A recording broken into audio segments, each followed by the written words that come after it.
Well, it's time to answer some frequently asked questions. Okay. For example, you look at the entire 2017, it looked quite peaceful in aviation. A lot of people, they're still scared before they fly. Yeah. You are a frequent flyer. Yes, all the time. Would you choose your day before you embark your journey? No, I don't do that. I don't do that, but I know people who do. Those are people who have not really traveled, and maybe they travel once or twice a year, so they're really, really scared. To them, it's a big thing, that's it's why. a big thing. Well, but we travel all the time, you know, so we don't do that because, you know, overall, we don't expect to have a certain problem because our chart doesn't look like it indicates that there's a major issue. If there's a major issue, we might want to mitigate it with some, you know, Feng Shui element balancing. We try to balance the elements so that we are better, right? So, of course, there's some people who might be, you know, a bit afraid of stuff, you know, that might happen. Then you can actually always check your chart, you know, are you prone to anything? If you do have a little bit issue during that period of month, then just change the timing. But how do you explain, let's say there are 200 over passengers in an aircraft and, okay, something happened.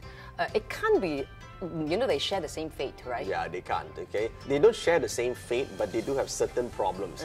But because they selected a time that happened to be their lowest, and all the people group at the same time, it could happen. But I don't have any evidence to show a group of people having that yet. Because so far, no one has come to me and say, oh, you have this problem, and then you go out and then you will die, right? We don't have that sort of evidence yet to show. You know? And let's talk about natural disasters. I'm sure you have come across story like a person who never goes there, and you know it's the first trip for this person, and something happened at that time. On the other hand, a family stays there for the rest of their life, and when something happened, they were not around and they escaped. So what is it? Fate?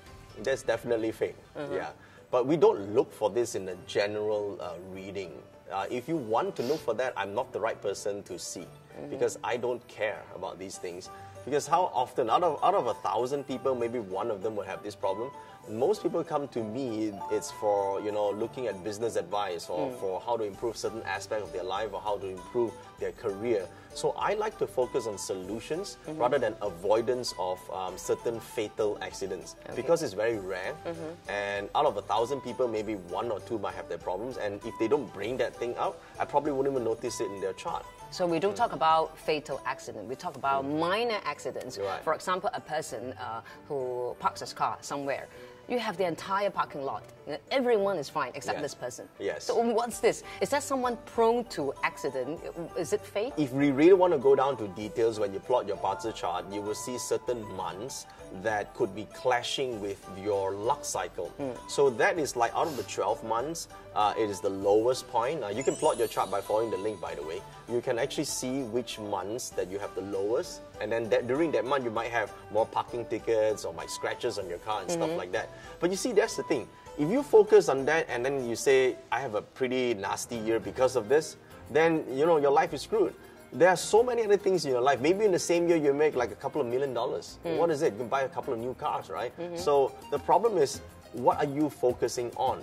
There's bound to be some months that are not so great for a year, right? But there are also, in the same 12 months, a lot of months that could be fantastic and awesome for you if you just put in the same amount of effort of worrying about something and focusing on the solutions and on becoming better.